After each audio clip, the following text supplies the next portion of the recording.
at the fire pit in Townsville. And away we go. Sees an opportunity and takes it.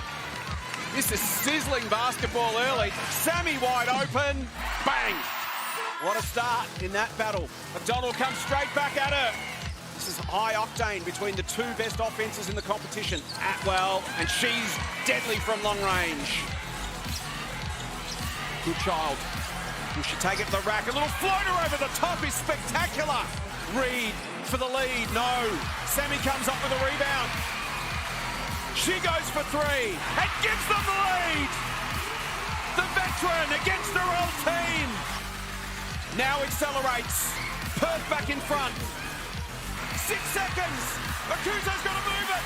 Off to Reed. Can she get a shot up? Half court. Long bomb. Whitcomb shot. Perth win a ripper. Well, incredibly, the Perth Lynx season was in free fall. A stellar 8-3 start had faded into obscurity as the Lynx headed into the final round last weekend in 6th position, having lost 7 of their last 8 and needing a minor miracle to make the finals. Fast forward 7 days, not only did that miracle pan out, but Perth now find themselves just 1 win away from their second grand final in 3 seasons after upsetting the reigning champs in an epic Game 1. But the Townsville Fire have been the benchmark for the past 2 seasons with good reason. Stacked with talent and experience, they thrive on being challenged. And a challenge is what they've got. A confident Perth with a free swing on their home floor. It's Game 2. It's the Lynx and the Fire. And it starts now. Good afternoon, everyone. Welcome to the Cygnett WNBL semi-finals here on ESPN. Thanks to Foot Locker, Jason Bennett alongside Laurie Chiswick and Carrie Graff for Game 2 of this series. And Laurie, well, Game 1 had everything we could possibly have hoped for, and it set the table for Game 2. Oh, my goodness. If this game's anything like that, it was great for all the WNBL fans watching. 1 point, Townsville winning it. Perth winning it on Townsville's home court. And I expect a different team today, but I am so looking forward to this game this afternoon. Graffy, not only was it action-packed, it was a fascinating tactical duel. As Ryan Petrick describes it, it's the scalpel and the hammer, the surgical precision of Townsville, the hammer of Perth, which is all about speed and chaos. Yeah, absolutely. I mean, the Townsville Fire can carve you up in the half-court offensively. They execute, they're precise, they run counters. They weren't that in Game 1. On the other hand, the hammer, as you talk about, they smash you with pace. Like, they are up and down the floor, high-octane scoring, let the three fly, get in the lane and score and spit it out. So, as you say, I mean, 2 tactical coaches going at each other with different styles. This is going to be another ripper. It's going to be fantastic to watch. Let's welcome in the 4th member of our WNBL commentary team this afternoon. Candy Hertz is courtside. And Candy, the big news that all the Townsville fans have been sweating on is the availability of Michaela Roos. She rolled the ankle early in Game 1. Will she suit up in Game 2? Well, the good news is I did catch up with the physio team today. They said she followed all the protocol to the letter and she has been cleared to play in this all-important Game 2. Interesting to note as well for Townsville, this is the first time they have been on the road since January 30th. It's just how the fixture played out. They're not used to not being on their home court, which is going to play out even more interestingly because after Game 1 over in Townsville, both teams made a point of saying what an impact that fan base had actually made. Townsville so happy to have their 6th woman. Perth, of course, saying that it was actually a real challenge. It caused a bit of a tough moment for them, especially on that foul line. We saw that in the final result. So today, Perth are hoping they can return serve with what is set to be a very full and very exciting Perth crowd here. Also, a big congratulations to Coach Shannon Seabohm, who today celebrates coaching his 150th game in the WNBL. Thanks, Candy. I reckon Townsville might like the fact they're on the road, Graffy. You look at their home and away, they're 5-6 at home. They're 9-2 on the road this year. Yeah, absolutely. And so for them, it's sort of, eliminating their home court advantage. As you say, their record's better on the road. For them also, Sammy Whitcomb, their star leader, is back home. She gets to see her kids and her partner. So I think for them, it's their record speaks to it. It's not a factor at all. Speaking of Sammy Whitcomb, both these teams blessed with big-time match winners, Aari McDonald and Sammy Whitcomb. Laurie, let's start with Aari. What makes her so special and so difficult to contain?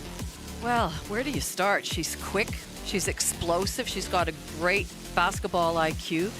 She's not only their top scorer, but equally to me, she's a great facilitator, and she makes her teammates better. Last time against Townsville, she had 26 points, shot 4 from 7 threes, but had 9 assists. And I loved it at the end of the game when she talked to our own Megan Huswhite.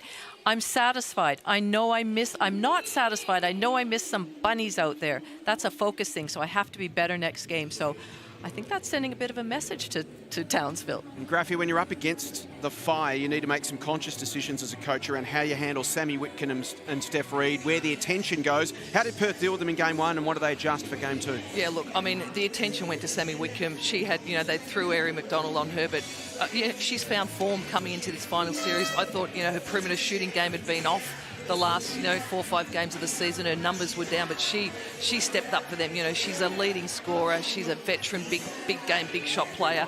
She sets a tone. You've got to throw a lot at her defensively, not just individually, but how you negate screens with her. Reid, I thought, was down for Townsville. She's a dogged defender. She'll get the job on Ari McDonald, and she's got to set that tone from the start. You see her defending first, the team defense goes up, and I think she's got to be much more attacking as a scorer. She only had 8 points. She traditionally is great at attacking, drops in pick and roll defense, and we got to see that from her today. 2 totally different tempos between these teams, Laurie. Townsville like to slow it down, play in the half court and pick you apart. Perth just like to get out on the break. It's all about speed for them. Who controls the tempo today is going to go a long way to deciding the game. Well, I think that's really important, and I think Townsville will have learned something from game 1, where they tried to match Perth in certainly that first quarter, but can they do that for 4 quarters? That's not their style. They want to be more precise. They want to get through their structures there. But just one player I want to talk about, Emily Potter. To me, they've got Atwell, they've got McDonald, but she's been very, very efficient. She doesn't try and do too much, and I think she's going to be really important in this game. The winner of this best-of-3 series to face the winner of the other semi-final series, which is going to game 3. It'll be this Wednesday night after the Boomers tied it up last night at the Boombox. It's the top 2 offences in the league, very different methods. The Townsville Fire champion defence on the line. They must defeat the Lynx to send this semi-final series to a game 3 decider. Opportunity knocks here for Perth. A golden opportunity to progress to their second grand final in 3 seasons. Game 2 starts now at the Bendat Basketball Centre in Perth. And it will be Townsville with the first possession through Steph Reid. Thanks to Foot Locker. Great to have you with us on ESPN and KO. Akuzo. Here's Whitcomb with an early touch. Works it to Zatina. Drives but can't finish. And there is the aforementioned Emily Potter. Maley. Can't get it to drop. Goodchild sweeps in, keeps it alive. Works against Reid. Loses her feet. Steph all over her. And well done, Steph Reid. Comes away with it through Roof. Back to Reid. Will she go at Potter? She will. Can't score. 2 good possessions offensively for Townsville. Fire just couldn't get it to drop. Deep on the rim. Now McDonald with a touch. So quick, as Laurie mentioned, just needs half a step. Nice screen from Potter, opens up Goodchild. She can't finish, and we're still looking for our first points. A few nerves by both teams, especially for Townsville, because as you mentioned, this is absolutely do or die for them. Sammy, that won't go either. A little bit like last night. Graffy, the first couple of minutes were really clunky. Yeah, nervous stuff. I mean, good execution by both teams, getting, particularly Townsville Fire, good execution, shots on the rim with the right people taking shots. Can't go. We see that at the other, people attacking the offensive glass, but much of the same, when it comes down to these games too, where it's all on the line, you see those nerves in the first few minutes. 9 for 5 combined between the teams to start. McDonald against Whitcomb. Airy with a long ball. Here's Roof, such an important inclusion. Glue player in this Townsville team. Does a bit of everything. Interesting to see how she goes with coming off that ankle injury. Steph Reid comes up with the opening points. She might have a bit of a point to prove after game 1, where she was held below her season numbers. Atwell to the rack. She's fouled and will go to the line to shoot 2. Had a big impact in game 1, Laurie. Well, she certainly did, and that was just an example there with the score by Reid. Perth just immediately, straight away, come back the other end and punch it in and attack them. And it's good to see Amy Atwell. We know what a great shooter she is, to attack the rim as well. 24 points, 5 rebounds, 2 assists in game 1. Yeah, it was outstanding. critical for Townsville Fire. You can't let their two best players go off for 25+ points each. They've got to make sure they do a job early on Atwell, not let her get her eye in, do a job, limit. You know, when you say, how do you limit someone like Erin McDonald? We're about to find out. Reed against Goodchild. Roof, so often the connector. Whitcomb steps back, gives herself some room. Kuzo, not quite, and away comes Potter. A couple of early touches for Emily, been important. Here's Atwell, puts it on the floor, drives and scores. Again, that's a nice drive, nice punching it in by Atwell. Defense wasn't quite set on D-Trans. Reed, Kuzo, slight fumble, lovely finish. She's really developed that touch nicely in the last season or so. Yeah, both hands, you know, excellent, efficient when she gets deep on the rim. Little left hook, she can go left or right. It's impressive post play. I'm excited about the battle between Akuzo and Potter. Maley. Defensive intensity from the Townsville Fire, it's up a notch. Certainly a difference from game one. Reed. Over the top to Roof. Tries to back in on Maley. Annalee looking to try and hold her ground. Potter came across to provide some help D. Roof just in time releases and Zatina finishes. That took a little bit of time to find Akuzo underneath when Potter went to double. Looks like Zatina might need the sweat towel. She's had a few bobbles early. Potter, long range is good from Emily. She was 1 for 10 on the season from three-point range. And that's a welcome early strike from the Canadian. Straight back at you. Courtney Woods finds 2. Graffy, hasn't Courtney Woods just had a great season for Townsville this year? She has, you know, she stepped in, scoring big, finds a way to get to the rim. Unorthodox looking, but you see it there against, you know, talented defense of Erin McDonald. Used their size, patience, body. Atwell. Being harassed by Whitcomb. Goodchild. Long range shot from Mila won't go. Again, coach won't mind that. You know, if you're open, let it fly. It's the Perth way, isn't it? Try and get a strike in the first 5-6 seconds of the shot clock if possible. Graffy with speed and then let it fly. Absolutely. And you know, he's built the team that way. He's got a plethora of three-point shooters. They recruited Goodchild for that. As we see here, Woods extracting another foul.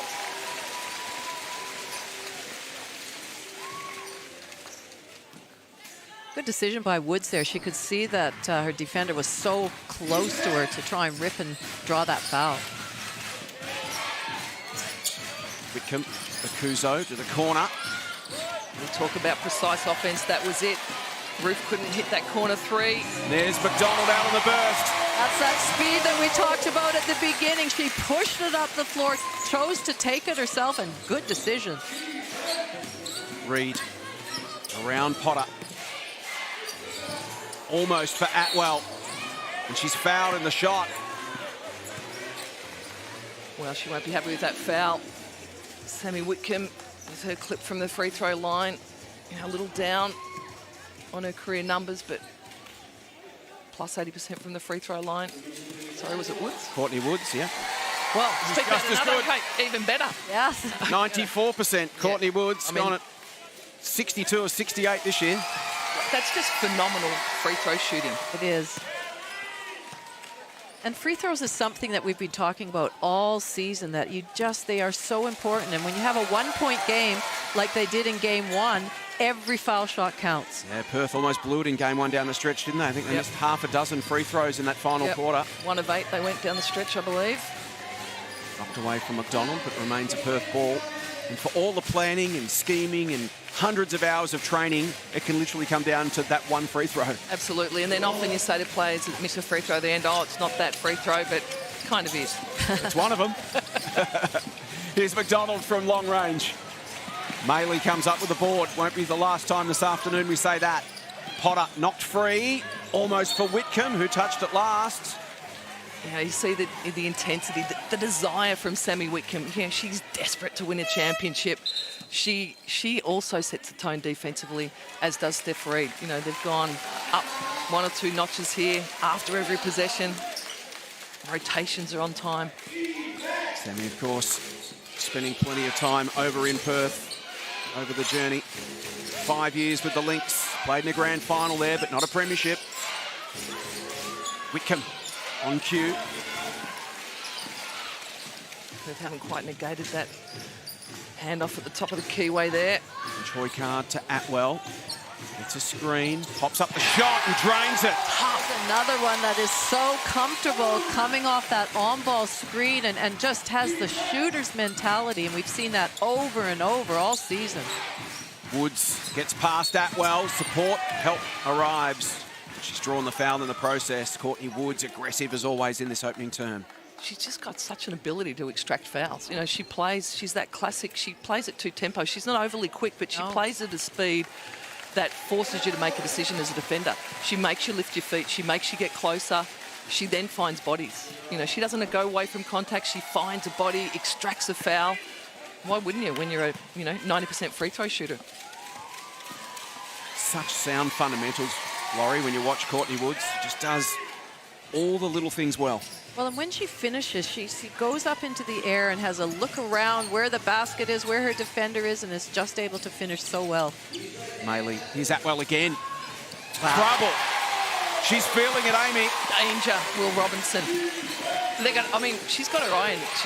Once her eye in, it's hard to... She's already up to 10 points. Well, she shot 4 from 7, 24 points last game. Here's Maley on the burst. Clinch Hoycard. Perth basketball, that it wouldn't drop, but that is their game plan. Exactly right, Jason. They want to take, if they're open on transition at that 3-point line, they are going to let it fly. That's something they've done the last game. They've virtually done it all season, and really, anything under Ryan, that's what they expect to do. Woods can't finish. It was a tough one. It'll remain a Townsville ball, though, and right now, it's Amy Atwell on 10 points and Courtney Woods on 9. They're the two that they're making big shots and doing what they do. You know, I mean, we know Woods can stroke the 3 as well. They're playing her tight, daring her to put it on the floor, and Atwell is just making massive shots. She hasn't been poorly defended, I don't think. She's half of those have been over a big hand. Woods inbound, Kunek into the game. Kuzo got a hand on it. Desperate lunging effort, it's still there. Kick ball. Let's talk about ball. Ruth being, very much a glue piece for this team. Good defender, good IQ. Her perimeter game's really stepped up this season. She was questionable for this game with that ankle injury. How many minutes is she going to have in her? We talked off air beforehand. Is it, strap it up, inject it. Makes a difference. You look at Nars Hillman from game 1 to game 2 when the ankle was feeling a little better. Totally different. Chippertoni, Clinch Hoycard. Knocked away. Townsville ball. Obvious tactic, it looks like there, Laurie, going at Zatina Akuso. Yeah, I think, and she just got out of her stance too, Zatina. She was upright, so it was a great decision to attack her. Reed against Chippertoni. Kuzo, Woods, Ruth, Kunek. Nice step. Got her past Atwell. Ruth pulls the trigger a second time. Short. And away they go again. This is Gorman. She'll hold up this time. Not for long. Flips it back. Clinch Hoycard, not quite. It's still there. Chippertoni. Gorman. Maley. We speak about letting it fly. Is something going to drop? They'll get fouled in the end. If you're going to give a team 3-4 opportunities, at some stage they're going to score or send them to the foul line because you're so out of position. Well, and the thing with Perth, with so many 3-point shooters and with a license, you know what it's like for any shooter. If you've got a license from the coach, if you're open, shoot it. You shoot it freely, but 3-point shots then fall in that mid-range position for perimeter rebounders to come in. They don't sit on the rim generally. They fly out a bit deeper, so they're actually easy to rebound offensively with your perimeter players making a run at it. Chippertoni couldn't haul it in. Reed to the other end, can't finish.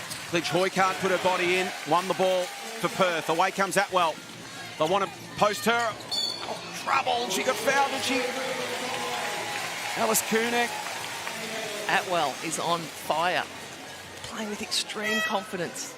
She'll go to the line to shoot 3. Well, Shannon Seabohm bemoaned the fact in game 1, Laurie, that they gave Atwell and McDonald some early shots, got them up and rolling, and that got Perth into the game. Well, same thing's happening here. It absolutely is. And I mean, she was a good ways out from that three-point line, and I just don't think the defender, you can't ever think that she's not going to shoot it. You have to match up early on really all the Perth players as they come stream down in transition. Amy Atwell, 86% free throw shooter, so she's a lead at one end, Courtney Woods at the other.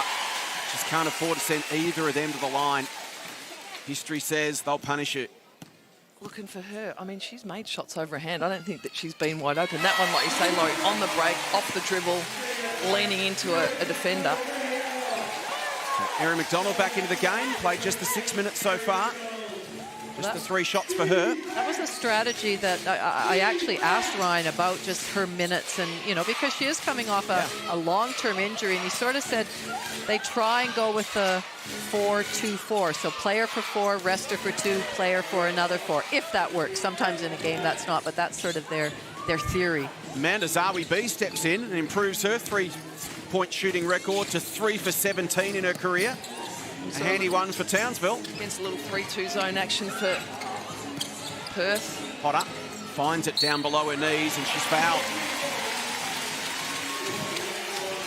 Spoke about her impact, Laurie, in her first season. The 28-year-old from Winnipeg in Canada. Great college career. All-time Pac-12 shot blocker in the top 5 of all time. So defensively, she's been fantastic. Spent last season in Greece. So she's a seasoned pro, and she's come in and had an impact. Well, and I think she's gotten better as the season's gone on. When she was first here, maybe, you know, it's always a different style when you come in, and certainly Perth play a certain style, and you get used to the refereeing, the whole competition. I think she's gotten better and better, and as I said, I don't think she tries and does too much. She knows what she can do, she's capable of. She changes shots at the other end. She's a big presence, presents herself inside, and I like what she brings. Great point about the reffing. She got fouled a lot early in her season. Just had to take some time to get used to how the game was reffed in the WNBL, and she settled in nicely the back half of the year. Reed will go herself and nail it. That's what they need from her. Townsville back in front. Final 90 seconds of the opening term. Chipotoni, tough finish, does well. Alice Kunick just got caught on that screen there, and Chipotoni recognized that. Just a nice little pull-up J. Plenty of lead changes in this opening term. Setting the scene for another thriller. It was a 1-point game in game 1. Whitcomb with the floater off the glass. Lynch Hoycard being pressured. Tough one for Chipotoni. Did well to haul that in. Spins on Kunick. Massive screen from Potter. Clinch Hoycard gets to position and floats it in. Kunick wanted the call. It was a big hit from Emily. Massive hit, blindsided Kunick. Reed to Whitcomb. Down to 45 seconds. The look-away bounce pass to Roof. Working on Clinch Hoycard. Tough finish. Good D. McDonald with speed. Gets to position and finishes. Near impossible to defend one-on-one, which she gets in an open space like that. Because Laurie, she can do both. She can blow past you or pull up and shoot it. She certainly can, and she's got such good handles that she can make those decisions on the run. Zawi-B is fouled. She's been an important piece of the puzzle for them. She injured her calf the same game that Penina Davidson injured her calf, and without her Graffy, that's when their season started to head south. Yeah. No backup for Zatina Rakuzo, and it just put them out of balance. Yeah, absolutely. You know, and they've, like a couple of other teams, really been smashed by numerous injuries to key players. You know, that blood-curdling injury of Alice Kunick's with her elbow. As you say, Zawi-B out, no backup for Zatina. You know, and then some niggles with some of their other key players. You know, Sammy's had an ankle injury. So that's been the challenge for this Townsville Fly. Can they handle the adversity of the constant shifts and changes of your roster due to injury? It's her third game back from that calf injury. And like Emily Potter, she's got better as the season's gone on, and she's settled into the league, having an impact for Townsville. We see Townsville have gone with their 2 bigs in the lineup. Final play of the opening term. Lynx lead it by 3. It's Reed versus McDonald. Airy, shimmy, shakes, gets to the line, can't finish. Potter there to tidy it up. And the Lynx will take a 5-point lead to the opening change as they look to close out this semi-final series. It's the Cygnett WNBL on ESPN. Thanks to Foot Locker.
The goal obviously is to win a championship, so I really want to be someone that can come in and help them, you know, kind of get back there and stay at the top.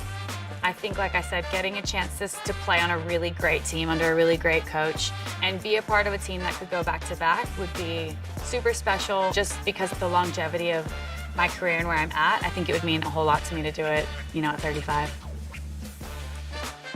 Townsville 5 fighting for survival this afternoon as they look to send this semi-final series back to Townsville for Game 3 next Thursday night. Sammy Whitcomb hunting a championship as they look to keep those back-to-back hopes alive in Townsville. It is quarter time at the Bendat Basketball Centre. At the moment, it's Perth by 5 points at the first change as we head to Candy courtside. Yeah, I listened in to Coach Seabom, and pretty much what he was saying was they've taken a few bad shots with at least still 8 seconds on the clock, so to rather try and stay calm and keep attacking the paint. Zoe B also appealed to her team to please just help out a bit more with those rebounds. Thanks, Candy. The two numbers that jump off the stat sheet. Graphy, Amy Atwell, 13 points in the first quarter, and the rebounds 19-7 to Perth. Yeah, unbelievable, and 7 offensive boards, you know, and that rebounding count is what allows them to get out and run. Right now, the game is on their terms. Up-tempo, as you see, Ari McDonald just pull up at the elbow there and stroke that mid-range too.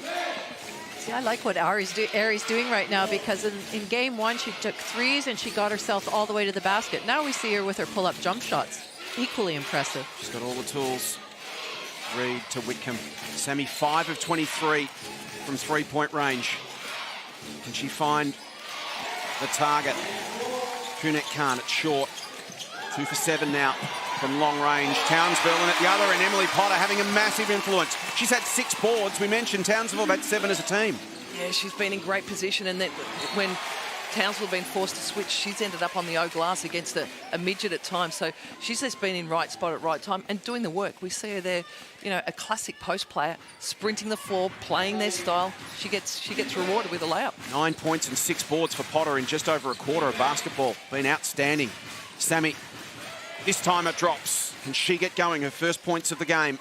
Look, in Perth, Townsville have been getting good shots. I think they've had a lot of good looks. They've executed. They've gone inside and out. They're just not shooting a good clip right now. 24 points in game 1. On the board now, 1 for 5 early in the second. I think for Townsville, though, Graphy, it's important that while they are having maybe a little bit of a shooting slump, I'm not going to call it maybe not a slump, but you know, baskets are few and far between right now. They need to pick up their defense, so they need to make sure they're coming up with stops and not allowing the Lynx to extend this margin. Yeah, especially their defensive transition. I mean, the Lynx have got, you know, 15 points, fast break points. Yeah. That's their game. That's what they want. Donald to Potter. Here's Airy. Tight turning circle, just runs around a screen, finds Maylee, who makes the 2. Suddenly it's a 9-point game and the alarm bells are ringing here for Townsville. Reed. See how quickly Coach Seabom calls a timeout. Zoe B, Whitcomb, that's a good sign. If he had one in, he's cancelled it. Just like that, it's back to 6, a critical basket from the veteran. McDonald. And that's what your stars do. When your team needs a bucket or when your team needs a big stop or when your team needs a rotation, they get it done. And Sammy, you know, she hasn't been stroking it. She's a little off with her perimeter shooting form, but just when they need a bucket, strokes it deep. We saw Perth get on a massive roll early in the third term in game 1. They went on a 21-3 scoring run. So really critical today for Townsville. Zoe B goes to the corner for Kunek. Steps back and makes it. Wow, vintage Kunek. Townsville ratcheting up their offense early in the second term. They've answered the call here. Margin got out to 9. Now it's back to 4. Well, Perth have been putting a bit of a zone out there, and they've had no problem navigating that. Emily Potter dominating right now. Yeah, on the glass, she's, you know, big body, gets in tight, good hand. She's got great length. Cleaning up on the glass.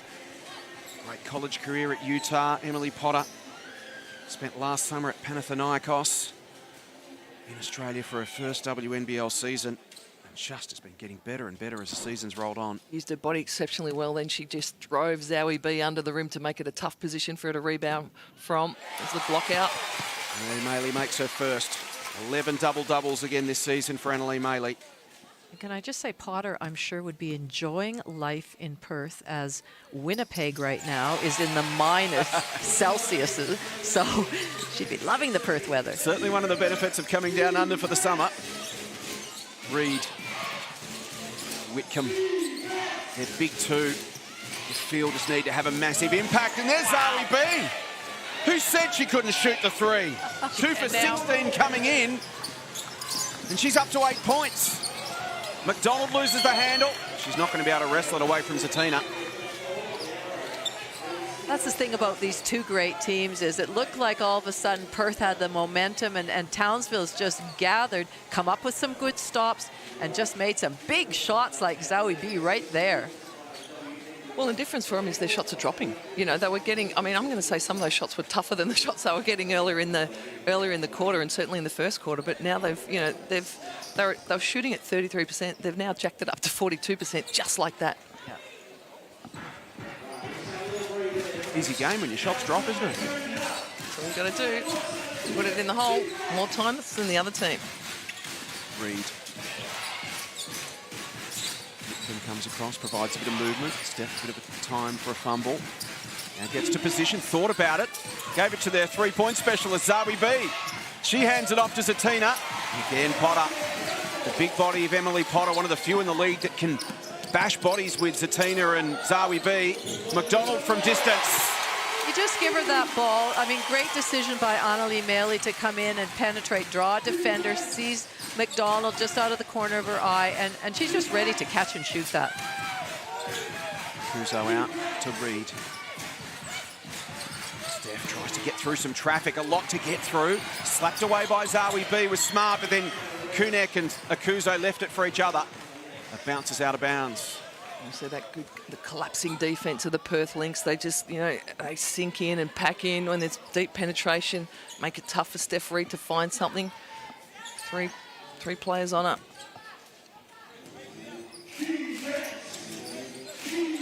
Kunek inside to Reed.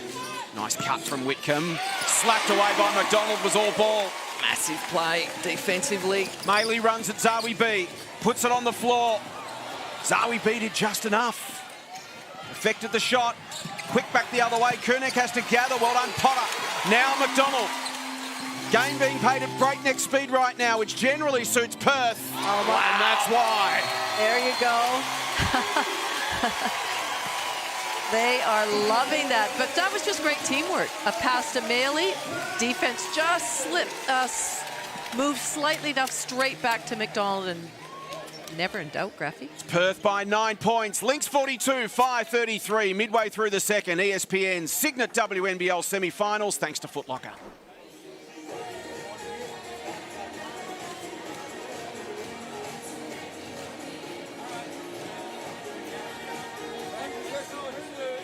Right, two. So, Sammy there, Woody there. Right, Roof, set the screens. Sammy, you're coming to get it. Right, Zowie. Roof's getting out, Woody's getting out, Zowie comes set the pick, Sammy attack downhill, right, they're in the drop, you pop, Steph dive, right, cool with that? And if we don't have it, Zowie, when we throw it back, if you don't have a shot, go straight into two-man game with Courtney, again, attack the paint, you can pop again, right? Hey, again, just possession game, right, possession, we got to keep the ball, get good shots every time, so they can't get out and run. Here we go. Fire. You guys stop the run now. All right.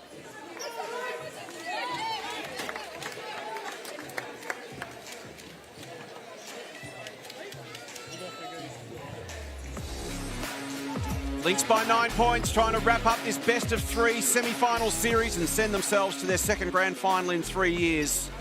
It's Perth 42, Townsville 33. Graffy, we had a chance to listen in to Shannon Seabomb's huddle. What did he have to say?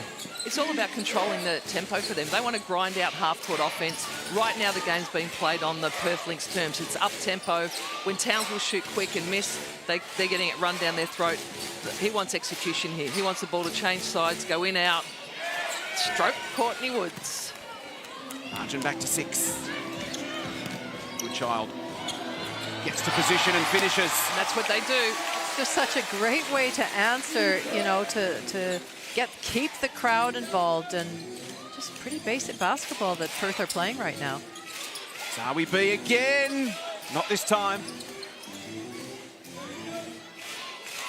Reed.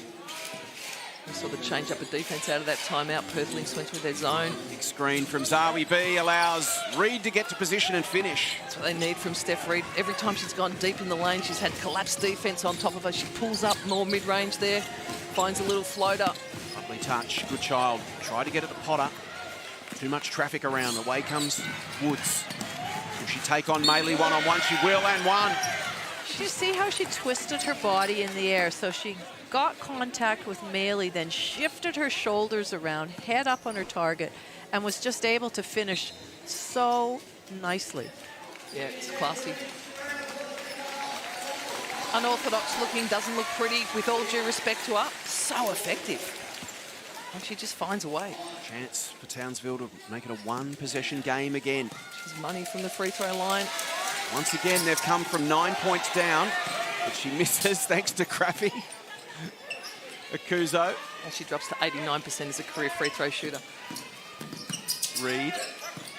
Akuzo, the spin move was nice. Wow, Akuzo. I mean, that's kind of signature her, isn't it? Goes hard, gets a great spin. Her ability to get on a run in a hurry. It's from 9 points down to 2 points in the blink of an eye. Both teams have that with high octane scoring. A lot of people that can score multiple ways. Top two offences in the league. Chippertoni was expecting Maylee to still be in the corner. Good defence there from Townsville. And locked in again off the back of that timeout. And that's what they need to do. They need to lock in defensively, make life a little bit more difficult for the Lynx. Don't give them any, well, it's hard to say easy transition baskets because that's their game, but if they're in the quarter court, you've got to lock in on them. So a little zone action here. Again, 2-3 zone. Roof out to Woods. Picked off by Gorman to Maylee. Pulls up. Gorman. Atwell, 13 points in the first term. Hasn't scored so far in the second, but extracts a foul out of Steph Reed. And interesting, this little runs also happened with Superstar sitting on the bench a little. You talked earlier, Jace, about the 4-2 rule, player for 4, rester for 2. This little patch, she's been sitting down.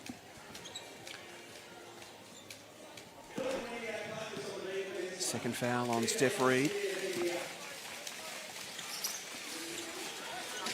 Chippertoni did it well. Saw it and took it. It was almost like the defenders went away from her. Didn't think that she was going to finish, but that's the experience that Chippertoni brings to this team. Offensive foul this time on Woods. Atwell went looking for the body, Graffy. Wised up. Atwell just stayed in front of her, didn't try and attack the ball, kept backing away from her. And Atwell's got that, you know, robust, broad body, just gets in great position. Tell you what, both teams after game one would be feeling sore. You know, it was highly physical. This game is physical. It's finals basketball. Travel, you know, one side of the country, the top of the country to the far west. Longest road trip in the league, this one. And if Townsville can get the job done today, they'll all be back on a plane to Townsville for Game 3 on Thursday. You'll see that one live on ESPN and KO. Here's Whitcomb. Working on Atwell. Steps back, gives herself some room. Can't finish. Roof keeps it alive. Sammy goes again. That won't go either. Kunek off the hands of Clinch Hoykard. Nice little one-on-one contest there. Whitcomb and Atwell, I'm sure they matched up against each other at many practices in Perth the last couple of years. Maylee steps out. That's just Gorman. Yep, we can see Harry McDonald's back on the court now with 3 minutes to go. And Potter got a bit of a breather as well. Interesting to have both of them not on the floor together, but it's Coach Petrick confident to go with his bench, with his style. Whitcomb to Kunek. Woods. Off hands. Courtney's still out there. Bounces it in to Akuzo. Spins on Potter. Emily Potter just got a happy knack of doing just enough without fouling, but enough to put the shot off. Well, that was a battle in there. And again, it's just her presence. It's the way she positions her body. You know, she's not particularly athletic or she can jump or that, but she uses her body so well at both ends of the court. And she's got good length too. I mean, she's got breadth and length. You know, she's, you know, as you say, there's not many players that can bump and grind with Akuso down low, but Potter certainly can, and then she's got the length to make it tough for her to get the finish. Two of the bright young coaches of the WNBL, Shannon Seabaum and Ryan Petrick. So similar in some ways and different in others. They both back their systems in Graffy, but their systems couldn't be more different. Yeah, absolutely. You know, they're numbers guys. They're about, you know, points per possession. They, you know, they study the game and they stick to their styles. You know, they don't panic under pressure. They, you know, they know the numbers that they stick with. Don't worry about her. It's fine if she's made a couple of shots. She's at 25%, you know, on the season from the three-point line. So you're right. They're similar, but different in so many ways as well. And they study each other very closely as well. They know what the other's tendencies tend to be. Ryan not expecting Shannon to introduce anything too different. Yeah, they'll both have a few wrinkles and a few things in their back pocket. Well, Potter again. Wow. What a game she's playing, Emily Potter.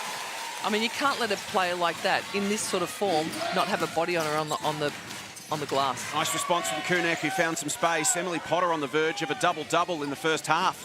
She's been impressive. Atwell tracks a crowd, needs some support, just flings it out, and Potter does well to haul it in. Oh, She won't shake and shoot the bake. three, will she? I thought she was going to launch it. She's done everything else. McDonald tries to spin, create some space. Well done, Clinch Hoykard got a hand in there. Atwell can gather it up. Potter flings it. McDonald just plucks it out of the air. Shot clock down to 6. Airy, Chippertoni. This would lift the crowd off the glass. Shannon Seabaum just turns disgusted. Can't believe it. You got to call that one as it leaves your hands. Yes. Bank. 7-point lead again for the Lynx. That was 9 at the last time out. They got it back to within 2, and once again the Lynx have opened up a bit of a buffer.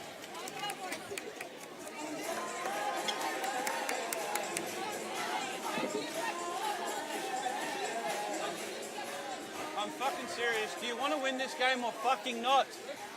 Seriously, right? Rebound the ball. Like, we're standing and watching it. It's in question. They get it every time, right? If there's a loose ball, go and get yourself in there and grab it. Right? Draw a foul trying to get it. Far out. It's the only reason they're winning the game is offensive rebounding. What? Yeah. Right? Let's go horns up for Roof. Right? Horns up for Roof. Right? Put her on this side here. Right? So she's going handoff, coming off the screen back here. Feed it in. Wait till she gets it. If Potter goes, dive behind it. We'll dish it to you, right? Get to the baseline. Put them under the basket. Here we go. Come on. Right. Apologies for the passionate language. Rebound count 26-15 in favour of Perth. Perth have had 10 offensive boards. That timeout brought to you by CTM Sport, here to transform your team's travel experience. Leave all the hassles to the experts in sports travel management at ctmsport.com.au. That was a Carrie Graff-like spray from Shannon Seabaum. I think I might say doggy do or something like that. Something a little more family friendly. It's the Lynx by 7.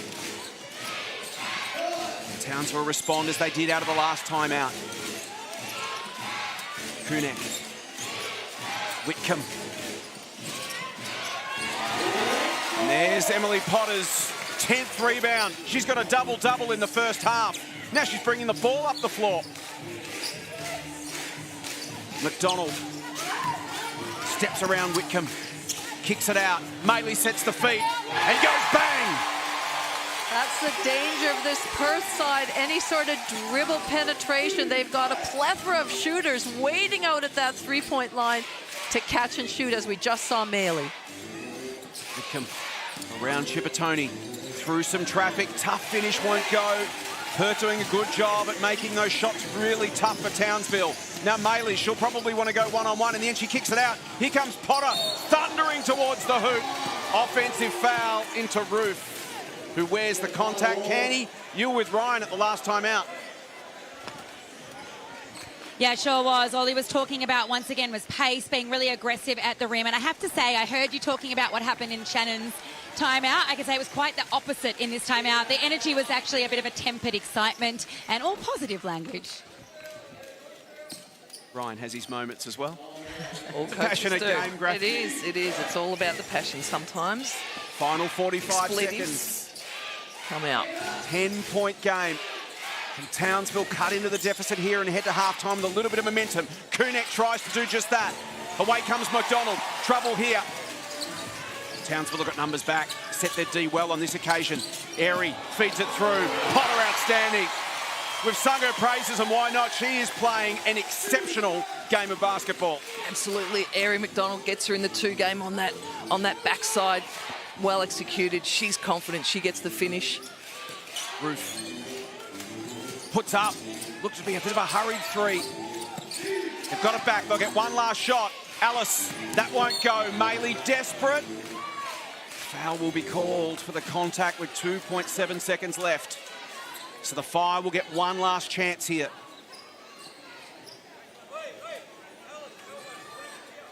Yeah, the aggression on the glass, both ends of the floor from the Perth Lynx. It's the separator right now. Stunning rebounding performance. 29-17 at the half.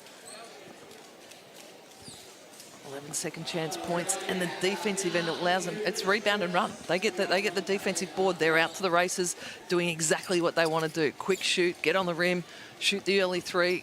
And this game's certainly on their terms, playing their style and dominating the rebounding contest. Final play of the half. Woods, a little bit high, made life tough. What a first half of basketball from Perth. Led by Emily Potter and Airy McDonald and Amy Atwell, all having big first halves. And at the half, it's a double-figure margin. It's Perth 56, Townsville 44. The reigning champs on the ropes with a half to play at the Bendat Basketball Centre in Perth.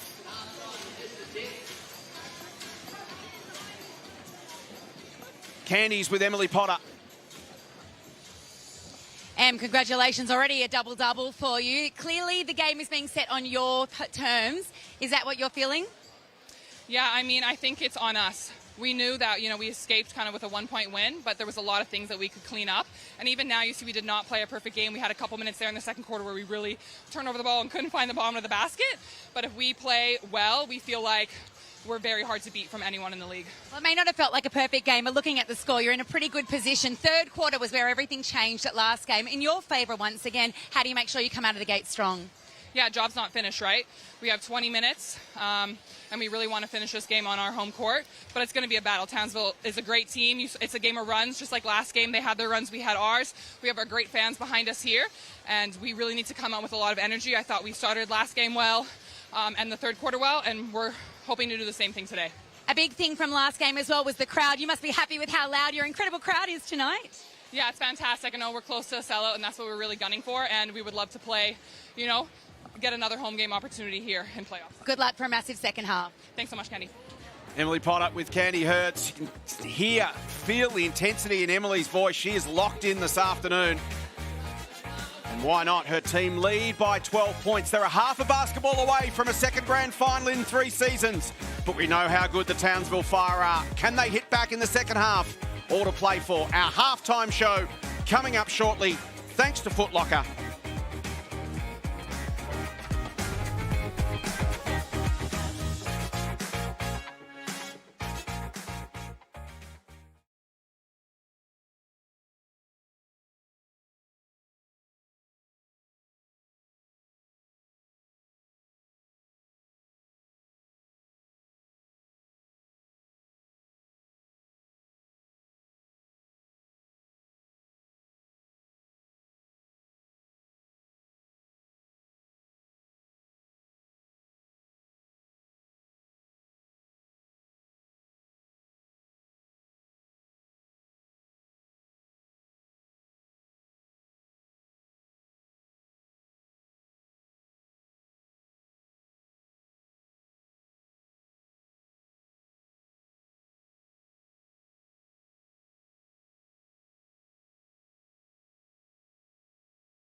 They needed to win a couple, have other results go their way, or they weren't even making the finals. Townsville won the minor premiership and looked to be perfectly set up to go back-to-back. Fast forward 7 days, Townsville are half a basketball from being eliminated and Perth are a half from being in the grand final. It's crazy, right? I mean, like you say, a lot can happen in a week, a lot can happen in a quarter, a lot can happen in a minute in basketball, and that's what we're seeing right now. Laurie, talk us through that first half performance from Perth. It was ebb and flow early and then Perth got on top. How did they do it? Well, I think Perth just played their style of game. They really dominated the tempo of this game, and Ari McDonald driving to the basket. Atwell, we know, had a great half, but for me it was Potter. Potter just came out of there and she just was assertive at both ends of the court and really made a difference. But to me it was all about what they did, the tempo of the game. And the rebound count, Graffy, which we knew was going to be important. In fact, two things that Shannon prioritised when we were talking to him about the game. Don't let Perth shooters get off to a good start, and Atwell and McDonald both did, and we have to be more dominant defensively and on the rebound count. You look at that rebound count right now, it's 29-17, and the fast break points that Perth get off the back of that, 23-9. 14-point difference, it's pretty much the game. That's the ball game right there. It's all, you know, it's all about possession. So when Perth can rebound defensively, they're out and run and they get out on the break, as you say, 23 points. And then at the other end, they got 10-0 boards and they're getting putbacks. And Potter has set the tone for them there. She's aggressive, she's got size, she's in the right position. You know, this is the quarter that Townsville need to turn around. If they don't get on possession and they don't block out and they don't then execute their half-court offence, they're cooked. Laurie, they scored 28 points in the first quarter of the Lynx and 28 in the second, but the way they scored them were different, and that's impressive in themselves. Atwell had 13 in the first term, none in the second. It was McDonald and Potter that then picked up the slack. Well, isn't that great? And that's the way, you know, teams win games and close games, is have different people scoring, different people stepping up, and they're happy to share the ball. They're happy to whoever's hot at the time to go with them, and whether it's the shooting, the driving, whatever it is. And that's the way Perth shared the load, certainly in that second quarter. Well, the winner of this series will face the winner of the Southside Melbourne series, which will go to Game 3 this Wednesday night. Graffy, we had the pleasure of calling this one at the Boombox last night. Both sides a little clunky on offense early. It was a nervous start in a packed house. It was the Boomers that found their rhythm first. They led by 2 points at quarter time, 6 at the half. And then in the third term, they really started to get on top. And in the end, they powered away to a 21-point win. How'd they do it?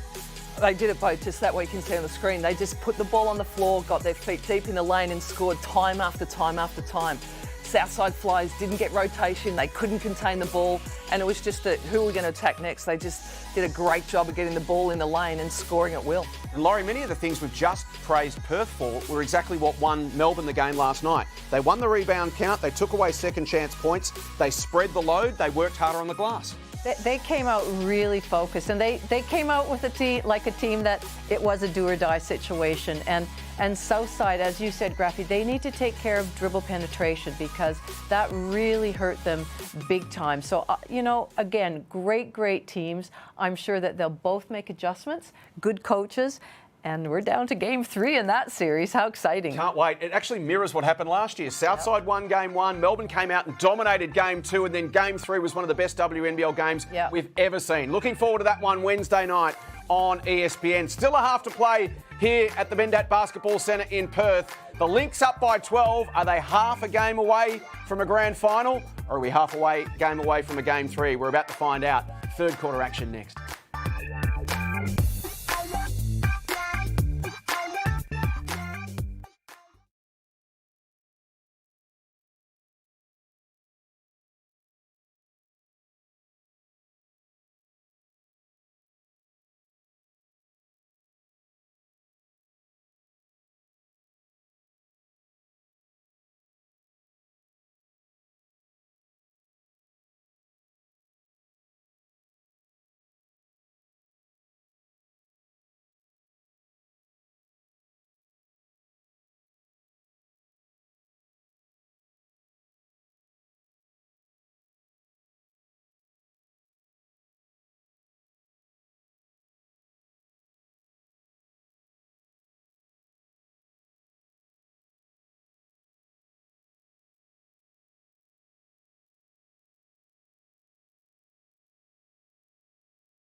Ford Aussie Hoops, fantastic program for kids aged 5 to 10. If you've got youngsters who'd like to get involved in basketball, it's the perfect way to start their journey. Visit aussiehoops.basketball, and our thanks to Ford, great supporters of Australian basketball.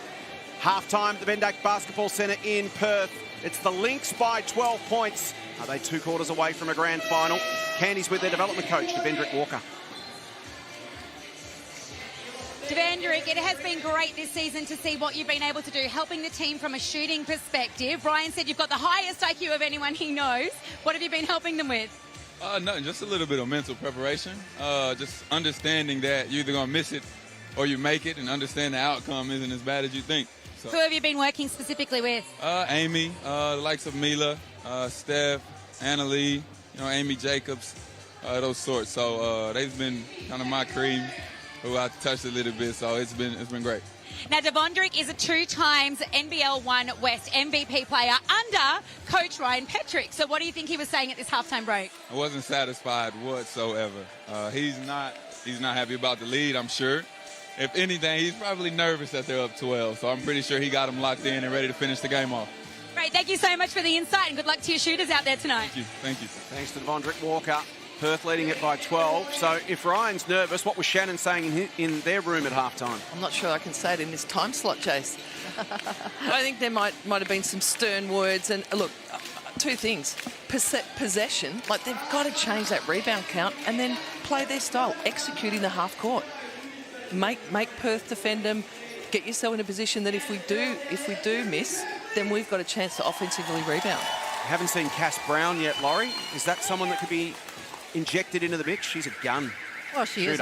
Yeah, she's a great shooter, and when they're lacking that right now, I suppose at the scoring end, although they've scored 44 points, but I would have thought that usually she does come into the rotation in the first half. Second half of action in Perth. Game 2 of this best-of-3 semi-final series. Well, blocked by Roof. Massive rejection. Can Michaela finish at the other end? That's a huge play for Townsville. Massive to start the quarter with it. It's the sort of defensive intensity they need in this third term.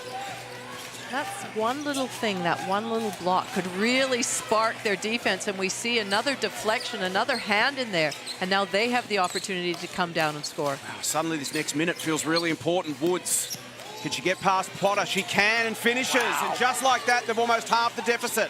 Again, that's the use of her body, finding her defender, and then making space for herself to finish. And the little zone, they've started this third quarter in a zone. Oh, that's huge. She just bobs up in the right moment, Terry McDonald. She scores, but she just scores the big bucket at the big moment. She's up to 12. Make that 15 now. Zawi B to Reed. Here she is again. Not this time. Well, Perth would be happy giving her that shot. She has made 1 this game, but if that's the shot that they're going to end up taking, then Perth would be happy with that. Goodchild to Potter. Double-double in the first half for Emily. McDonald looking for an option. Tries to feed it through. Somehow Potter got her hands on it and draws a foul. Frustration from Zawi B. Emily Potter having a stellar afternoon. Interesting now for Coach Seabom. He's gone a fair bit with the 2 bigs in his lineup.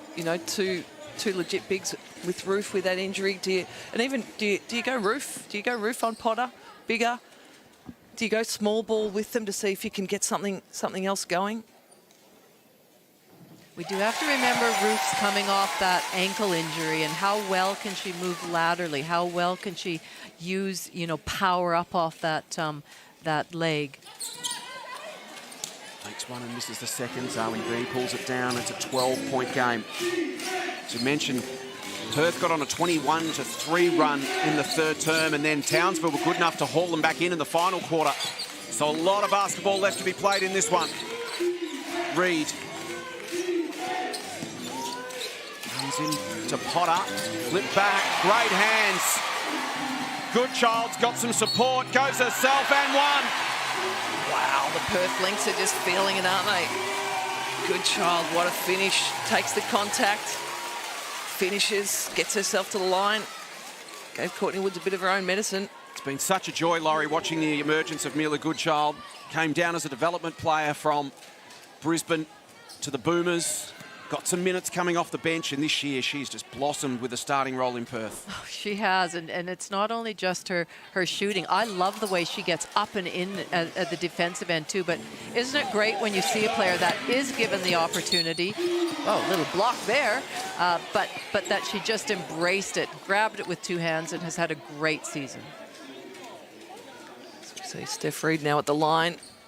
She's looked a little tentative offensively to me. She hasn't taken opportunities. You know, a few times she has got deep in the lane early.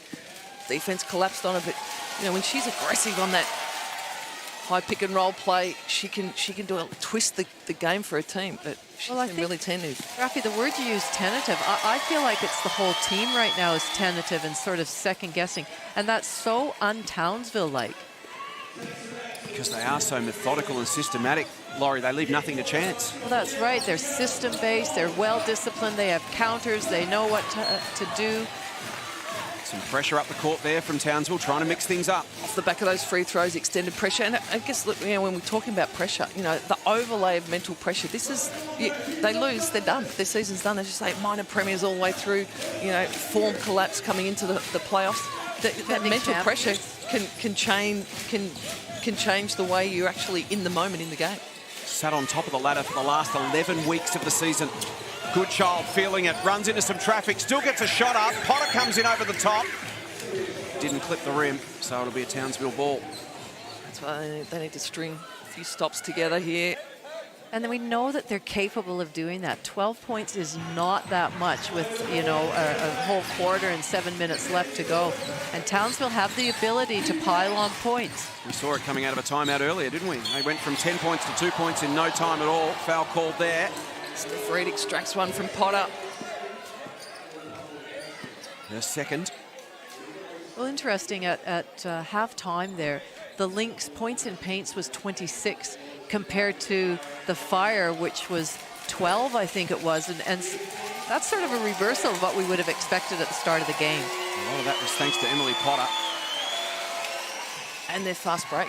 You know, they get out and they score. Steph Reid, 3 for 3 from the line in this term. Brings it back to a 10-point game. I have to say the foul shooting from both teams has been excellent this game. Potter brings it down the floor. Good pressure again from Townsville, mixing things up here. Whistle.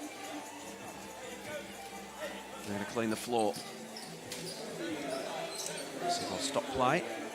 So we're seeing some signs here from the Fire. They've got to start mixing things up. Graf, you've got to try something else. They do, and fortunately for them, they've been able to get to the free throw line, which allows them then to extend their pressure and choose some time off the clock, you know, give different looks to Perth. But when you're not scoring and you're not getting free throws, there's no opportunity to actually extend your defensive pressure. They're constantly being on the back foot, constantly trying to defend the break. We see again some zone here as they change up. Child to McDonald, now Maley. Back to Airy. Shot clock to 7.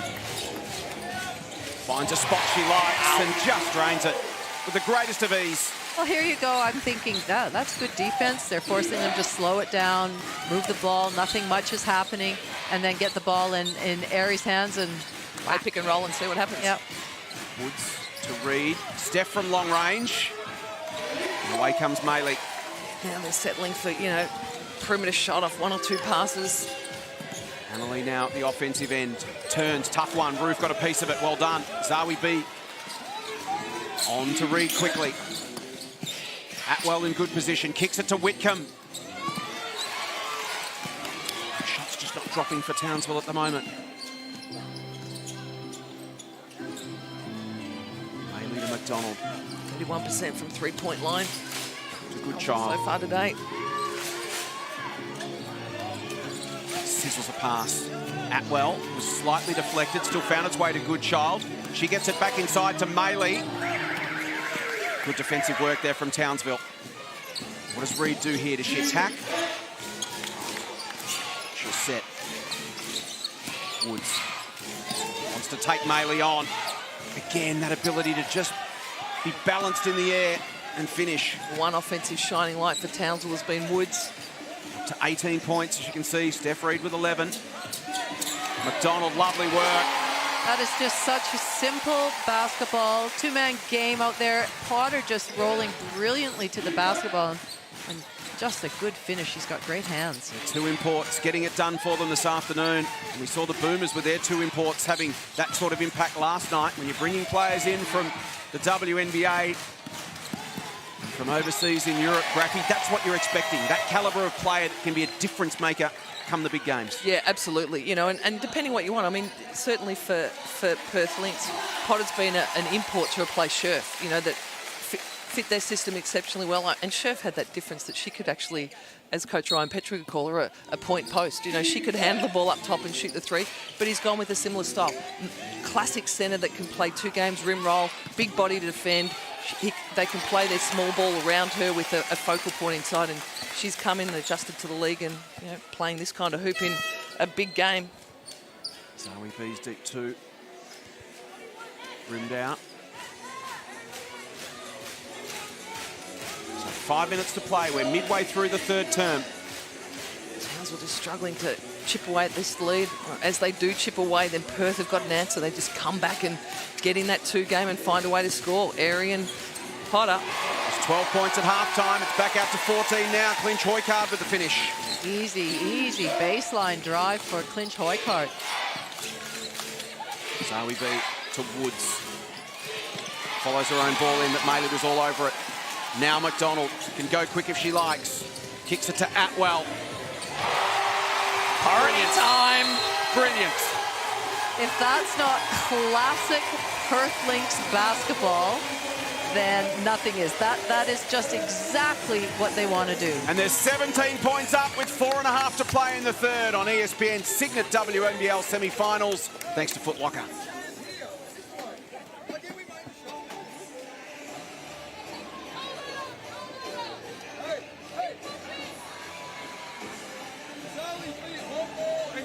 Pop, switch it. But again, I'd rather deal with the rim first than Zali B's three. We good? Second, head tap. It's a one-guard front. We're in Spartan. I know we haven't run this for a while, but again, two-guard front, two playmaking ball handlers. Atwell will stay, foul line to corner, anywhere she wants. Maley is high, wherever she wants, and then that leaves a low post big in Mac, backboard to backboard. If they morph out of it, which they are, into man, everyone get out the way. 1-5 on ball it. We good? Hey, don't stress about it. They're throwing out junk. They can't guard your man. Take it as a compliment.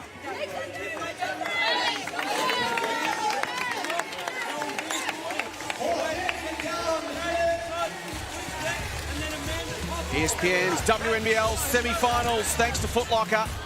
Perth by 17 points as they look to try and sweep the minor premiers, the reigning champs, and go straight through to a second grand final in 3 seasons. Raffy, we just had a chance to listen to Ryan Petrie. What do you make of it? Yeah, he's feeling confident. He said to his team, they can't defend us in man. So they're trying to junk up a bit. He talked about their zone offensive attack. If it's going zone to man, just stay confident and then finish their plays with a pick and roll with a 1-5. So they go into their superstar, Erin McDonald, and they're going to put her in a ball screen with their 5-man, which right now is Clinch Hoykard. Biggest lead of the game right now for Townsville. For Perth, rather. Whitcomb eats into it with an important 3. Candy, what did Shannon have to say at the timeout?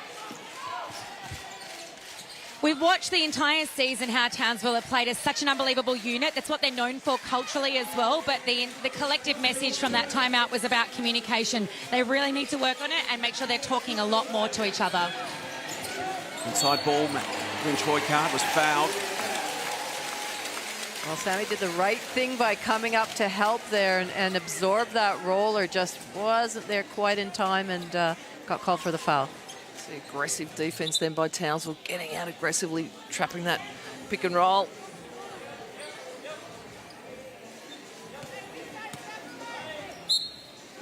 They ratchet up the intensity, Townsville. Haley wide open, misses, and then just puts her head in her hands to say, what did I do? Away comes Reed to try and punish her and make her pay. Zoe B backs in against Clinch Hoykard. Travel. Ouch. That hurts. 3.5 minutes to eat into this deficit.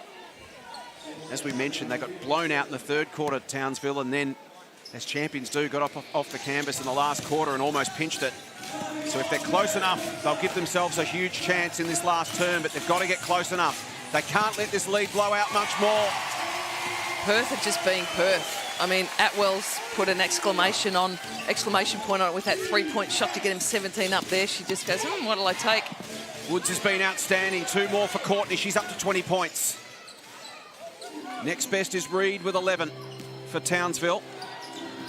While Atwell has got 18, McDonald 17, Potter 16. Just the spread of contributors, as we spoke about last night with the Boomers graph, makes all the difference. Yeah, it does. It's less than playing by committee, but whoever's got the hot hand, they've gone to that. Atwell's been in and out of the game in terms of her scoring punch. Potter, we said, has set the tone with her rebounding scoring, but it's tough to beat teams when you've got 4 or 5 athletes in double-digit figures. And athletes and teams that are happy to share that ball around. If I might be open, but I see somebody in an even better position, I'm going to make that pass. And that's the feel of Townsville right now. And of course, when you have that sort of lead, the confidence goes with it. So Laurie Cass-Brown into the game now for the first time. Well, that's interesting with, 3 minutes left into the third quarter. We'll see if she has any sort of impact. As we say, a specialist three-point shooter. Won the college three-point shooting championship back in the day. Sammy Whitcomb finishes. Her board put back for Sammy Whitcomb.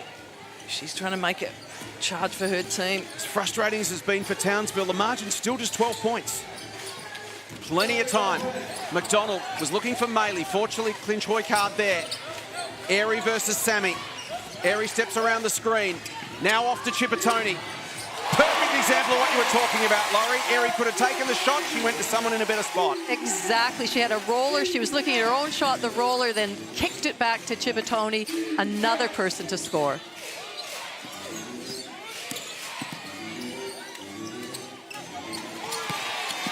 Maley with the board. Final 2 minutes of the third. Lynch Hoycard's got the feet set. Perth looking for the knockout punch right now. Reigning champs are on the ropes. Woods sizzles one inside. Comes to Ruth. She draws a foul. Shot waved away.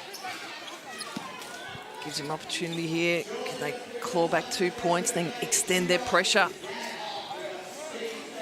Well, anytime a team can get it under 10 with the last quarter, you'd have to still give yourself a chance. I mean, we're talking about the reigning champs here. They're an outstanding team. They've been top of the ladder for pretty much most of the season, minor premiers, so they aren't out of this, but they do have some work to do. Got to get the game on their terms. We said at the start of the day, they play totally different styles, Graphie, and whoever controls it for longer wins, and so far, Perth have had Townsville out of their comfort zone a lot more than the other way around. Absolutely. You'd have to say for 75% of this game, it's been absolutely on the Perth Lynx terms. The pace has been up. They've quick shot. They've got people in the right positions that they want to score. When they've had nothing, they go to a 2-game with Erin McDonald in their 5-man, which oftentimes it's been this woman here, Potter, who's had a massive impact on the game. She stepped on the half-court line. One of the few glitches in her game. It was an athletic play, though, wasn't it? But she was going to get down there and dunk it down the middle. She's done just about everything else. It's been a really good performance, but gee, this last 90 seconds, what a difference it makes if the Lynx can extend even by 3 or 4 points, or conversely, the Fire can haul in 3 or 4 the other way. Totally changes the discussion at three-quarter time. Reed, there is Brown off the bench, and that's what she can do.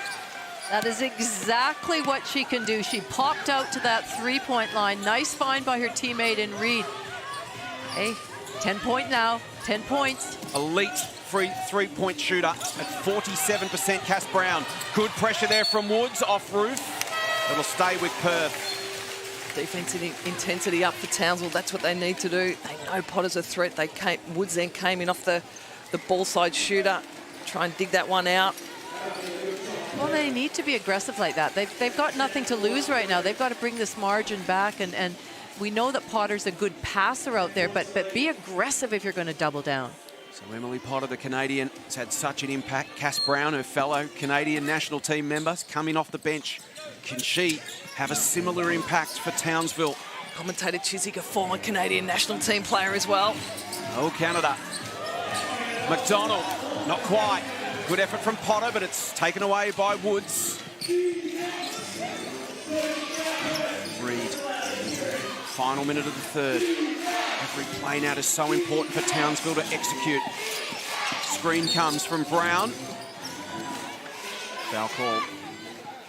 Well, Townsville just have to hold their nerve and not, you know, scoreboard pressure is such an interesting thing, but there's still a lot of game left, and they have to stick to their game plan and not get forced into playing Townsville's Perth style of game. Well, Graffy, one of the upsides of Perth playing so fast is you get a lot of possessions. Townsville are going to get a lot of looks. Absolutely, and it's what they do with those. You know, they've got to convert here.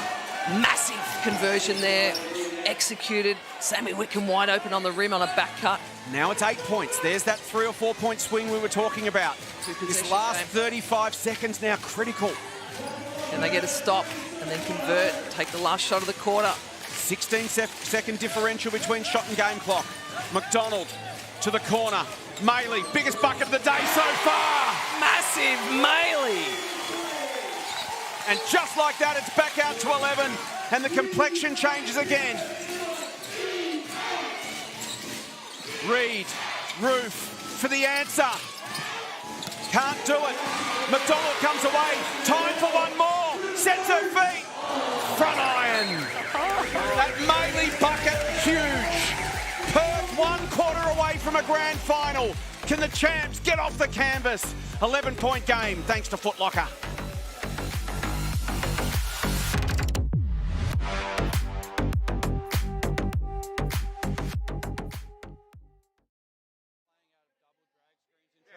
I would say play out of a double drag and trans every time.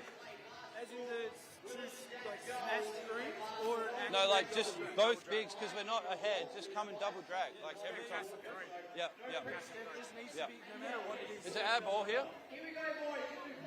Yes. Yeah. Do we leave Zowie or get her back on? All right. Yeah. Hey, great job, right? Hey, I know like the margin, but we're in the game, right? We only need like 3 or 4 possessions in a row of success, and we're right there. Then they tighten up, right? We're in man, right? So we'll go back to man, right? Again with Ari, right? Stay at the level, but now with Potter rolling, we've got to make sure we're getting back, right? But if she gets it around the paint like Woody did, just come down.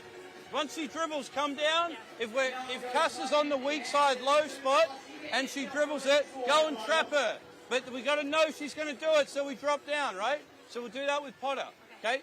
Hey, right here, let's go 3 down for Cass, right? 3 down. So again, when we play out of the Cass, you hand it off to Steph, right? Steph's coming off. Go down a little bit, just walk, and now Ruth will come and get you. You back out here. Now, if she doesn't have a shot, Ruth, you pop, throw it, go into a split slip, right? And then play out of that, right? Hey, in transition now, I know we don't do this, but if you guys are like behind the play or with the ball, go set double drag screens, right? So play out of double drags. Yeah, right? She'll roll, you pop, and then if we don't have it, flow straight to 2-man game with these guys, right?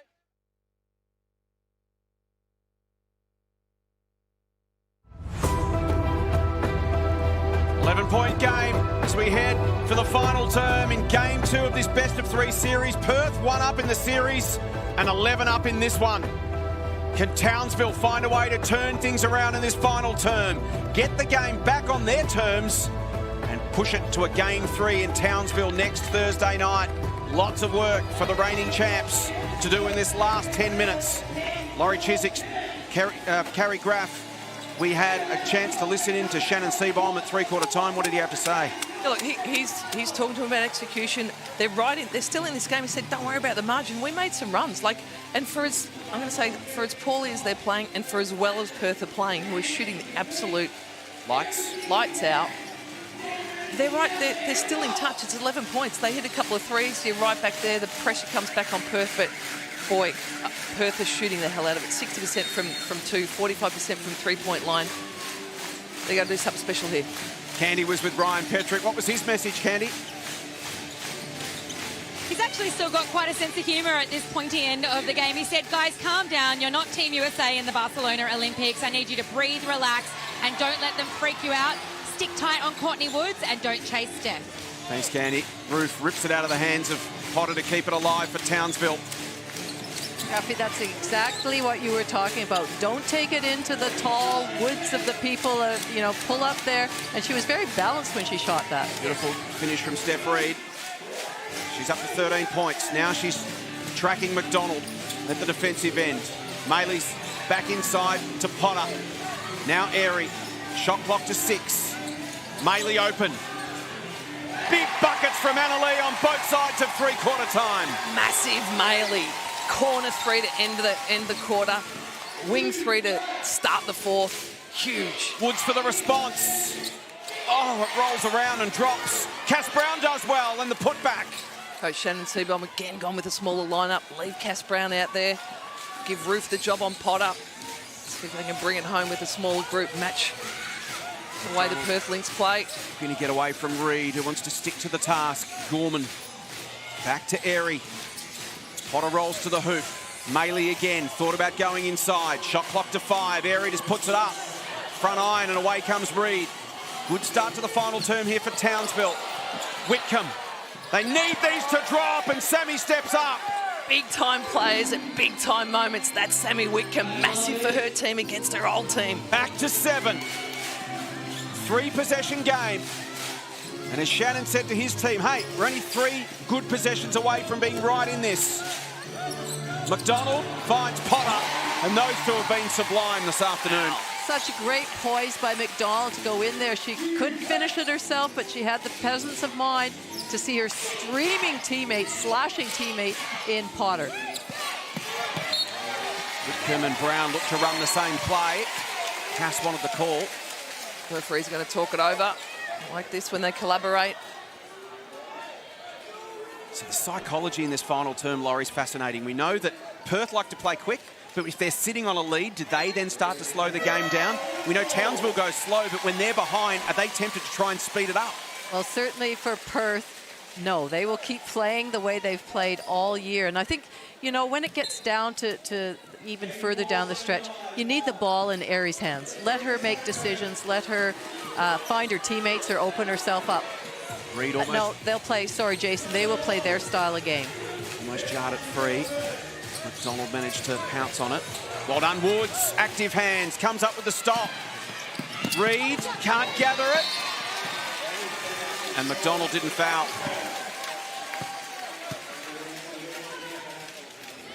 And Steph went into the crowd.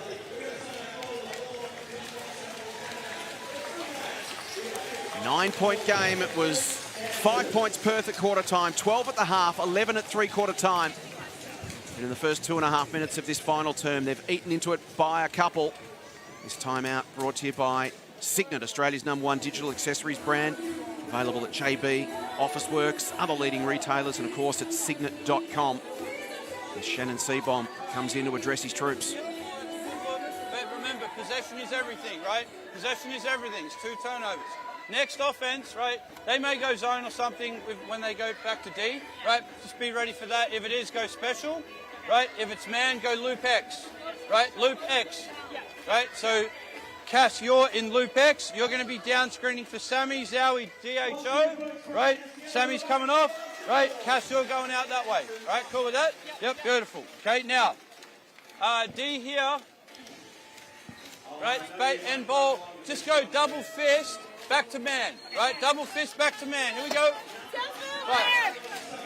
Meanwhile, in the Perth Lynx huddle, Candy Hurts. Really, the message was just that they were coming from absolutely everywhere. You've got to do a better job of protecting the rim. 9-point game, 7.5 to play. We've seen Townsville come out of timeouts and make 9 points, 2 points in the blink of an eye already today. So high alert time for the Perth Lynx to stay on here. There's the pressure. They work their way through it. Maley, Atwell. Oh, that hurts. Atwell, smooth, wide open. We spoke to it earlier. They're just going to play their style. They said, you want to zone press us back to your man-to-man? Sure, I'll just hit an open three. Well, between Maley and Atwell now. Whew. Making the big buckets, aren't they? The sort of buckets you need to close out a big semi-final. And Reed comes back the other way. We know Steph's a big game player. Great answer by Steph Reed. Very calm under pressure. It's that 10-point margin. She once hit the buzzer beater to win the Buffalo Bills their first MAC title. Back in her college days, she was the tournament MVP. Took them to the big dance for the first time. Perth is shooting a whopping 46% from three-point line. Conversely, Townsville fired down to 33%. There's the pressure on Airy. They double team her again. She works through it to Maley. That means Gorman's open. Not this time. So Townsville really going to dare Perth to make those shots. Knowing that if they don't, it gives them the ball straight back. Zawi B goes left on Potter. He says, not today. Today's my day. Potter was just biding her time there, waiting to sort of see what Zawi B would do, which way she'd go. It's right there to swat it out of bounds. Well, and knew the scout here. She clearly could. She knows that Zawi B wanted that left shoulder. She took that away, said, I'm going to make you do something you don't want to do. Spin back to your right. I'm going to eat that. Sammy the catch and release, and it's a 6-point game. Townsville working their way back methodically. Now the pressure sort of falls back onto Perth. Can they hold their nerve? This is what we're talking about. Do they keep just running and gunning? That's all they know. They're going to go two-game, McDonald and Potter. Wow, heavy collision there. As McDonald thunders into the key and into Courtney Woods.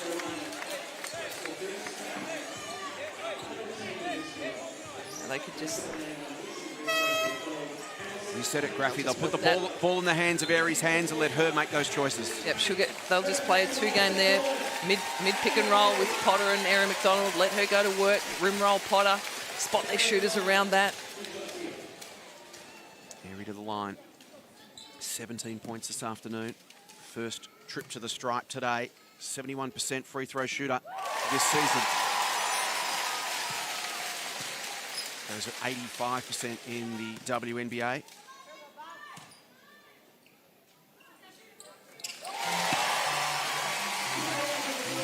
Perth right now have 5 players in double figures. As we said, that's tough to defend. Yeah, that's what the Boomers had last night. Got the job done for them. Margin sits at 8. Brown, the sharpshooter. Would love her to get hot in this final term. Woods, also dangerous from long range. Sorry, I was just saying, look at Ari McDonald on Sammy Whitcomb, just wearing her like a glove. And away comes Chivatoni. Puts the foot down. Draws a foul. And they stick to their style. They got the green light. You got a chance to get on the rim in that first 7-8 seconds. Go for it. But I think it's really smart, as I said, for Ari McDonald to be on Whitcomb, because Whitcomb's the big-time player. They get ball in her hands, let her make the decision at the end, but she was in total denial, not letting her get a sniff at the ball. This timeout brought to you by local Ford dealer, proudly supporting community basketball in Australia. Let's have a listen in to Shannon Seabohm and the Townsville Fire.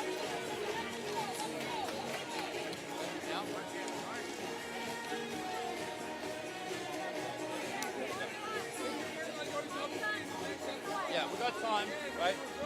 But now we've got to make these possessions count, right? We've got to make them count, and this is what, right? This is where great teams get it done. They execute, right? That's what we're going to do, okay? Hey, in transition now, if we get it and we come back, play circle screens, right? So either Cass, if it's Cass, right, she's going to pop. Zhao, you're going to dive and seal on the front, right? If it's the other way around, same thing. You might pop or roll. We'll play off you, right? Hey, out of this, let's go horns out, right? No call, just get into it with Hoykart as the screen defender on the first one, right? She has 4 fouls. Go at her, right? Here we go. Fire. 2 WNBL Coaches of the Year in Laurie Chiswick and Carrie Graff. Talk to me about coach demeanour in these sort of situations. Well, we just saw it there, calm. He's not panicking. It rolls across to his team. We got time, he said, we got time. We're down 8. He didn't even say we haven't played great. The key is, can they not have empty possession? So can they execute and score? tactically, he's just set it out nice and calm. We're going to run this play. We're going to go at Hoycutt. She's got 4 fouls. Execute, keeping it calm. There's no question that players feed off the coach's emotions. And so, you know, to be positive, to have a sense of urgency but calmness at the same time. So there's no doubt. I thought that was a great timeout by Coach Shannon Seabon. Margin at 10. 5.5 to play. Reed probing, looking for an option. Gets to the rack. Can't quite get the spin to finish. Candy, you with Ryan Petrick. How was he? Yeah, the plan is to communicate a lot more on defense, and what they're noticing is that Townsville's putting a lot of heat on that ball handling at the three-point line, so to really just put that focus on the rim. Here comes McDonald. 19 points for Airy. Well done, Woods. Picks her pocket. Can she finish? Chippertoni fouls. Potter wanted the travel call. That was high IQ by Woods. You could just see her coming down, sort of hedging from that split line high at the foul line, and then to just pick her pocket and come over and then draw the foul. She's money from this free throw line. Emily wanted the travel. Was there a travel there, Laurie? I don't think so. I think Woods was she had 2 legit in what steps. she did. She had it was so slow that it looked like it was unusual. 8 points again. And then a little mistake. A miscommunication. Clinch Hoycutt pops it over the top. It's out of bounds. Townsville get the ball. And you can sense the tension starting to rise. And it's a long time. 5 minutes is a long time. You know, they're looking up going, can we hang on to this lead? But that's not the mentality you want the team in. Can we hang on to the lead? Sense it in the crowd. A hush. Trying to lift them on D now. Zawi B. She go again from long range. She does! Oh my goodness. Amanda Zawi B has taken the scouting report, torn it up and thrown it in the bin. Off the dribble, mind you. Off the dribble, mini step back, overhand. But importantly, it's a 2-possession game. Some bodies hitting the floor there. Woods goes down. She clashed with Atwell twice. She's extracted the foul. Townsville have got the ball. Courtney Woods is making massive plays at both ends of the floor. She suckered that out of Atwell. Well, this is the moment now, Laurie, for Townsville.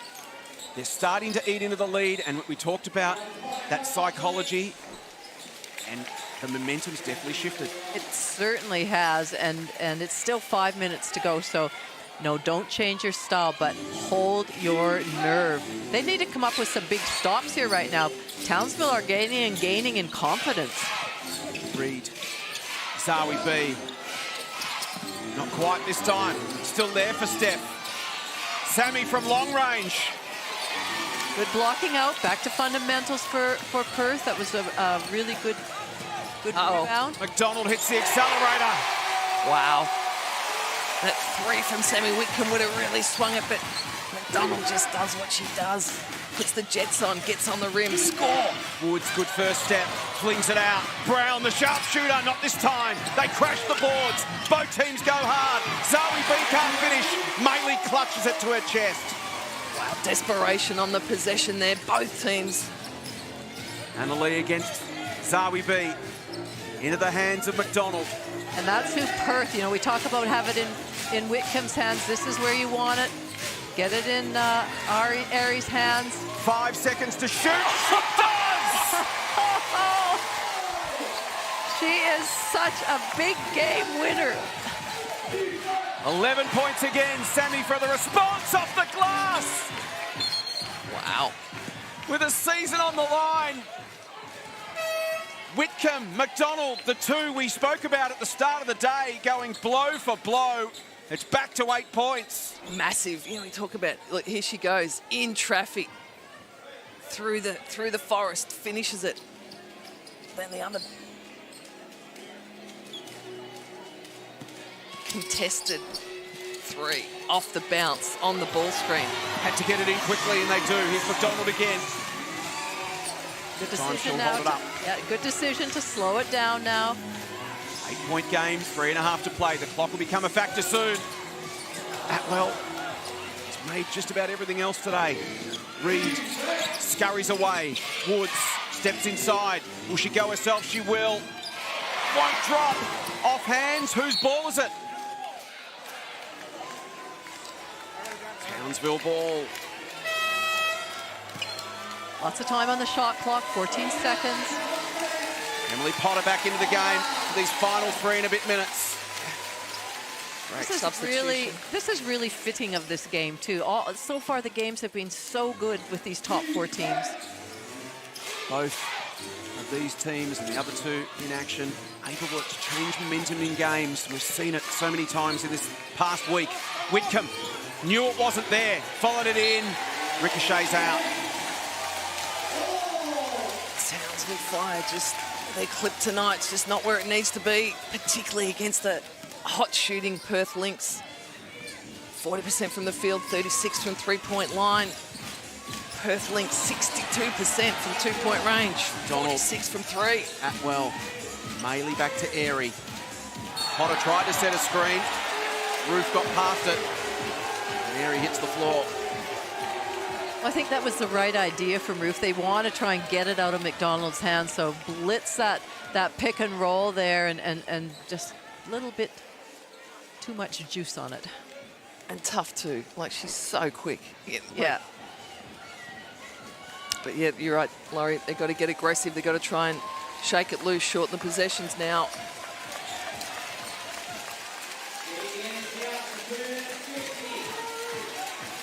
Clock a factor. 8 points inside 3 minutes. Hasn't been a factor really, probably until about now. Now everything needs to start going right for Townsville. They need some stops and they need some scores in a hurry to build up that nervous tension in the stadium again, which is dissipated. Chippertoni, Potter, not quite.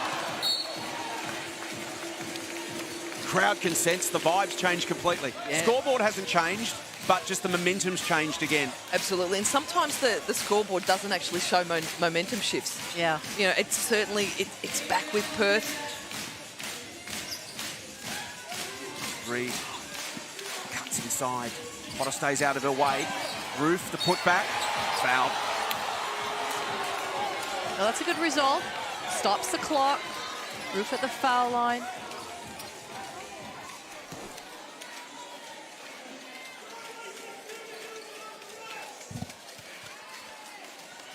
Taylor Roof playing on an injured ankle. She rolled early in game 1, just 9 minutes into the game. Sat the rest of the game. The impact from Potter then, the way her length forced Steph Reed to shoot a shot, you know, way out of her normal range, forces the miss. Taylor makes the first. And we're back to a 2-possession game. And again, the crowd, it's only a couple of points, but just a bit of tension. This is a really important defensive phase for Townsville right now. Well, McDonald. Townsville desperate for a stop. Atwell from the corner. Oh, are you kidding? Like Tigers punted Augusta, it just sat on the lip. Again, that just takes the wind out of Townsville's sails. Have you ever in your life, indeed. 9 points. McDonald. Chibba. Not quite. You got to give Perth full credit to just still play their style of game right to the bitter end. Roof. Whitcomb, a slight fumble, so she kicked it out. And Steph makes it. Still alive, the champs. 6-point game, 90 seconds to play. Can they get a stop here and bring it inside a possession? Find a way to hang around. Great. Well, the pressure. Foul called. That foul was okay because it doesn't send them to the line yet. And in fact, it's probably good to have that. So if, you know, in a couple of possessions they need to foul, then they'll send them to the line and stop the clock. Next one will. 6-point game. 80 seconds. 2 possessions. Plenty of time. Every time Townsville needed a stop, Perth have come up with a massive shot. Exactly. Just been able to keep them at arm's reach, haven't they? Every time they've looked to get inside that 1 possession mark, Perth have had the answer. Can they do it again? We'll see a little two-man action here between Potter, perhaps, and McDonald. Roof fouls, so that'll send Emily to the line. It's the person you want to foul. Emily Potter going at 78% from the line. She's made her last 12, Laurie, back end of this season. Well, as we've said, she's just gotten better and better and more confident. She's 15 of 16 because she missed one today. There's the pressure. Slight glitch on her wonderful game today. She defended, she's rebounded, she's scored. 18 points, 12 rebounds, makes the second. 7 points. Reed. Ruth. So many experienced veterans on this team. Desperate now. Whitcomb. Huge shot for Brown. They scramble under the hoop. Maley hangs on for dear life. Gets it to Atwell. And Perth escape. Final minute. There's the pressure, and that will send Amy Atwell to the line. We have to say, if you want to get the ball in anybody's hands to shoot it in that corner, it's Kaz Brown. Wide open look. The defense at that other end, airy, on Sammy Whitcomb was unbelievable. She was physical. She was in it. The referees will let the players play. There was bodies going all over the floor, but that defense in that possession was huge by Harry McDonald. Atwell 5 of 5 from the stripe today. She's gone 103 from 120. Well, I'm sure both the Melbourne Boomers and the Southside Flyers will be watching this game in particular, because whoever wins that game 3, it's looking right now like they'll be up against Perth. Which would give the Boomers or the Flyers home court advantage, 2 of the 3 finals. And the Perth crowd feeling good about things now, and so they should. Their team leads by 9 with 56 seconds to play. So often finals are about those big moments. And Graffy, fair to say today, Perth have owned those moments? Absolutely. I mean, you know, we talked about before, any time that it got back to 6, splash, a big 3 from Perth, from Maley, from Atwell, from McDonald. I mean, they've just managed to keep this game on their terms and to continue to play this style. Townsville haven't quit. They've thrown different things at them, but this Perth team right now is just full of confidence. Well, you look at that score line, 102 points that they've scored in a final. We always say defense wins finals. So out of respect for the coaches in the last 2 minutes, we don't go inside their huddle. This is the interesting one. What's Shannon Seabohm saying right now, Laurie? If you're sitting in his seat, what are you saying to your troops? Well, with that score margin of 9 points, you need threes. So you need to, he'd be drawing up some quick hitter threes. Pretty well, I thought they fouled too early on, at about a minute and a half left there, but he would be telling them you want to make sure that you get a good 3 shot up, and if not, foul them straight away. We've got some options. Woods, Brown, Whitcomb, Reed, all more than competent from long range. Manazawi B, she'd probably like to be considered in that today, the way she's been going. All those sharpshooters out there on the floor, so plenty of options to go to. In fact, it's those 4 sharpshooters plus Roof who can also hit a 3. So they've got 3-point shooters all over the court right now. They don't get the quick shot up. Sammy does now. Can't make the first, and Perth. Unfortunately for them, it's Atwell again who comes down with the board. The play they really want to send to the line. Yeah, absolutely. Can you get your best free throw shooter fouled? That's what you try and do when you know the other team are fouling, for her then to come up with that offensive possession. Having said that, she probably knows where any missed shot of Sammy Whitcomb's is going to land, so it gives her a pretty good sense of where to run as an offensive rebounder.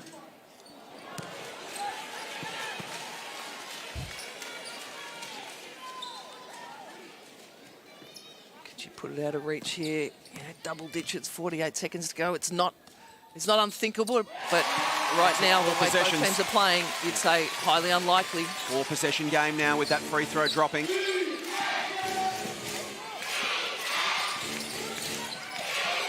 Clock isn't Townsville's friend. They've got to get quick shots. Michaela takes it. Can't make it. Was fouled by... She was fouled. Yes, so fouled she's going to go to the line and shoot 3. That's one way to stop the clock. Coach killing foul, but Can't be unhappy with her performance today. Potter, she's been a highlight for this Perth Lynx team. They're on the cusp. Well, you could see Perth every time there was any sort of ball movement, they were switching everything so that to try and avoid a three-point shot. Potter just a little late on that switch in hand. Her fourth foul for Emily Potter. 19 points, 12 rebounds this afternoon.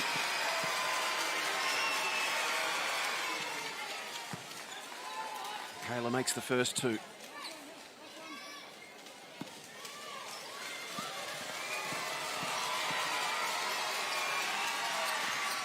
Back to 7 points. Reed. Quick foul on McDonald.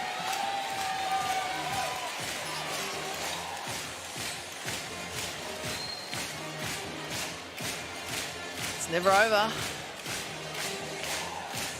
Can she ice these 2 free throws? Really make it tough for the Townsville Fire. Can she handle the pressure? You would assume yes. Either way, it will remain a 3-possession game.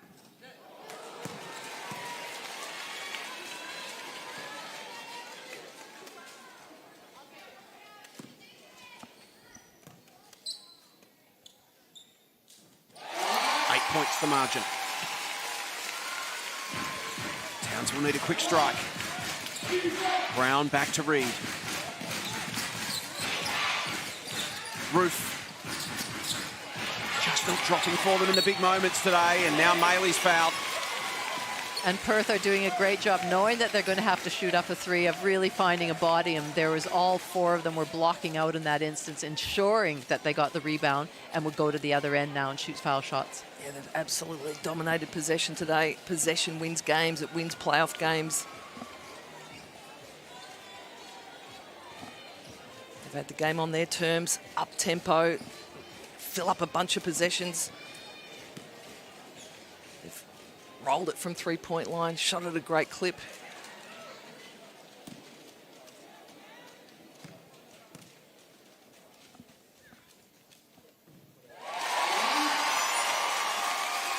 With a relief all over the face of Annalee Maley.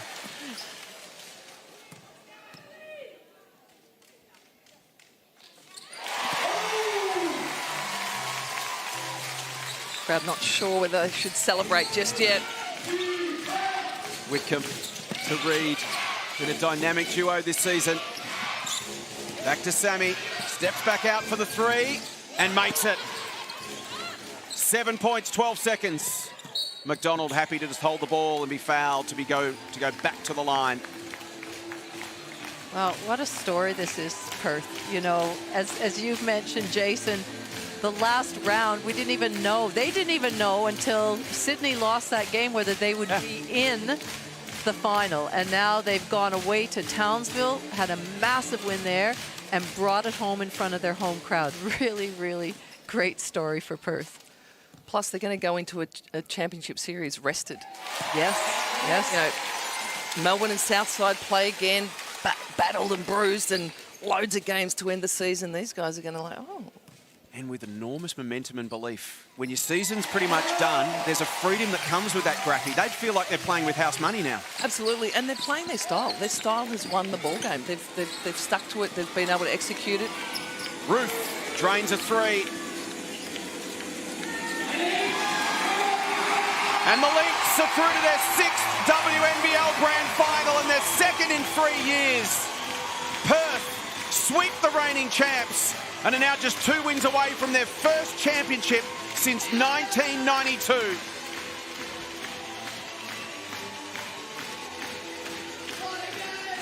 Perth 108, Townsville 102. The Lynx are through to the Grand Final. Here's Candy.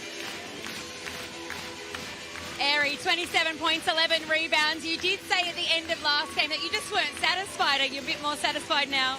No, I'm not. We got 3 more games left. We got to stay focused and just keep getting better each game and each practice. Now you've won yourself the chance to have a day off now. You don't have to obviously play that 3rd game. How are you going to use that time wisely? Recovery, watch film, get some shots up, and just, I don't know, enjoy the moment. This is a moment. I don't want to take you away from it. You can hear your crowd. You can see your team. I'm going to let you get to it. Congratulations. Good luck for the Grand Final series. Thanks to Candy Hertz with Erin McDonald. The Perth Lynx, as I mentioned, through to their second grand final in 3 years. Wow, a week is a long time in basketball. So we turn our attention to Game 3 of the Flyers and the Boomers coming up at the Boombox Wednesday night, 7 p.m. Eastern. Looking forward to that one to see who Perth will face next Sunday in the grand final. We'll see that game live on ESPN and KO. That wraps up our Game 2 coverage from the Bendat Basketball Centre. Thanks to Foot Locker. Congratulations to the Perth Lynx through to another grand final. On behalf of Carrie Graff, Laurie Chiswick, Candy